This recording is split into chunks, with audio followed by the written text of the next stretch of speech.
Hello. Tonight I want to show everyone how to get the most out of the clay that you have on the wheel. Say it's 5 pounds, 4 pounds, 3 pounds, and you want to make a tall cylinder and you want to make the wall as efficiently as possible. You don't want to leave any excess clay at the bottom that you have to trim off later. I'm going to show you how a mistake can be made or how you can prevent mistakes by certain hand positions. And we'll move forward into two different techniques on how to bring the clay up from the bottom.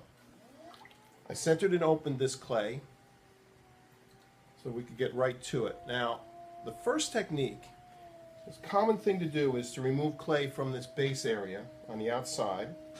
After you remove the clay, you wet the clay, and then you take your finger and you go underneath that groove that you just created. And then you push out ever so slightly with the inside fingers, and I'll show you what I mean by that. I just started doing it. Pop it off the wheel and get it closer to the camera so you can see.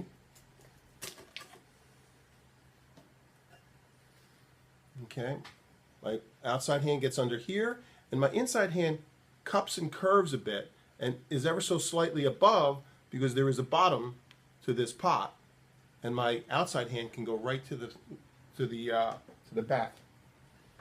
Let's put this back on. The goal is to push the clay out and under. My outside hand gets under that little bump. This left hand comes straight up. It doesn't continue to go out. It can go in a little bit, but you want it to go straight up, and then that outside hand grabs the bump, and then you continue up. So you actually have an S of clay for the wall traveling through your fingers, and your outside hand does most of the work. Think of it this way, it does most of the heavy lifting. And you push with that strong right hand, and the clay rises and thins out. So you're raising the wall. We're doing this because a common mistake is to not fully develop the inside of your pot. So this is basically going to be a crock. So it's going to be a straight, square bottom, a right angle on the inside, and hopefully on the outside, so that we use as much clay as possible to make this form. This is a piece that I made before that I cut in half, and as you can see, this outside area, there's a lot of excess clay on the outside, but even on the inside, that inside line is not straight vertical. It goes in a little bit, and that's wasted clay. Later, when you go to trim that, you'll have a lot of trimming to do, and instead of having a straight walled crock form, because your inside is a little narrow, you'll trim it for weight, and you'll have to take that outside wall in a little bit, and you'll have a curved wall. That could be attractive, but that's not exactly what you were shooting for when you made your pot. So again, we're going to get this a little wet. We're going to do that same movement where we push the clay, not as hard as before, push the clay out a little bit with our left hand. Now if you notice the thumb of this hand, see that thumb? It's helping my outside hand stay steady. I'll show you that hand position in just a second. And as I come to the top, I ease my pressure off a little bit because I want the top to be a little bit heavier. Okay? So, what was I? It was here. And that thumb is just controlling that outside hand a little bit. Let me bring this in a little bit. It's a little wide.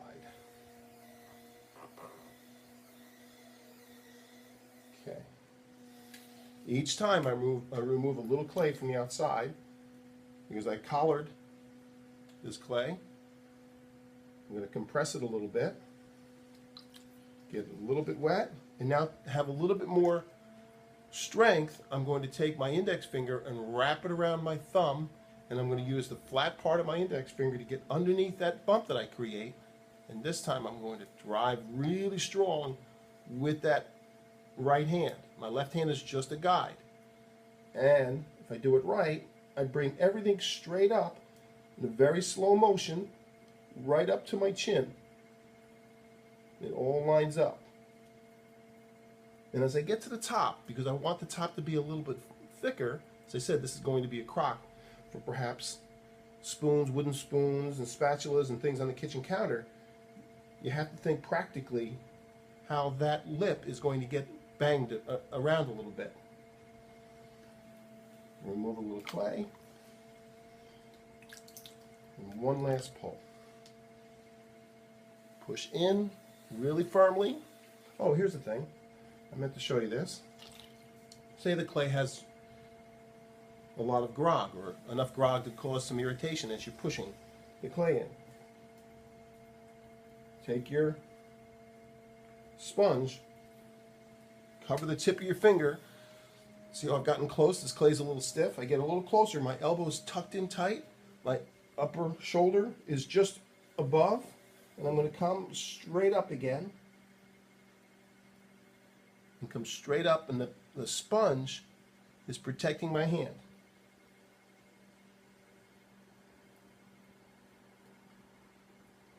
Okay. All the way up. The lip turned over a little bit. Catch that and bring it up. Now we're going to bring this tool out. I'm going to use this on the next crock. I'll show you what I mean in a second. I just wanted to straighten out that wall a little bit. And as I get to the top, cut in a little bit of a line. I've got a nice strong bead here. Clean up the outside line. We'll push it out a little bit. True it up. Nice soft touch coming to the top. A little bit of an undercut. And that's our crock. For purposes of demonstration, I'm going to cut it in half. It's actually a very good exercise to see how well you're throwing, to cut your pots in half. Think of it as a good learning tool. So here, under, cut it in half. So there isn't a lot of trimming ahead for this pot. Pardon me as I look for a tool. Where'd it go?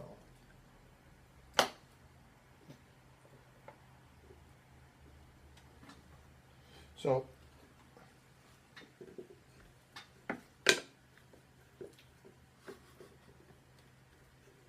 it's stuck on there pretty well.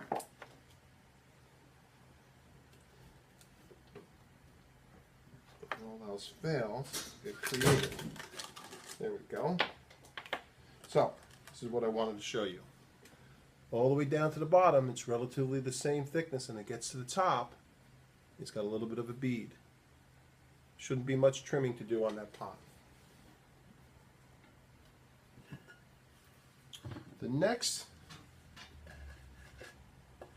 trick or technique. That first technique is we push out, push under, not that exaggerated, but just push out a little bit and get underneath the bead and come straight up. This clay, for purposes of demonstration, is perfect. This clay is a little stiff. So say you're having trouble getting the clay to cooperate. So what you do is you take what I call, oh, there's my rib. I found my rib. You take your convincer. I call this a little convincer. Okay, I'm going to hold this not perpendicular. I'm going to open it up a little bit. Perpendicular is going to remove clay. I want the clay to slide, and I'm going to push in to the wall. Before I do that, I wanted to measure how tall it is. And my point is this. What we did before was what we call a pull. This time, we're not going to pull so much as we're going to compress. And if we compress on both sides, inside and outside, and we don't have any resistance on the top, if we don't have our thumb here, the clay will literally rise. So right now, we're at 2 inches. If I just take my tool and I push in to the wall ever so slightly and then push out with my left hand, it rises up. Now this is also a nice little trick if you have, and I'll show you what I mean by this, if you have a pot that's not cooperating. This is 3 and 3.5 inches. It went up that quickly. So let's just say, for purpose of demonstration, this pot is out of control. Again, you can come in with a strong hand or a tool and just come right in here and just even it off. And once you even it off, then you've got a good starting point. And then from there, you can do your pulls. Okay? And that is how we make our pots efficiently tall. This is going to be a bowl. I'm going to push it out. I got the wall as thick as I want. I'm going to come up here. Nice little touch. Bring the lip over.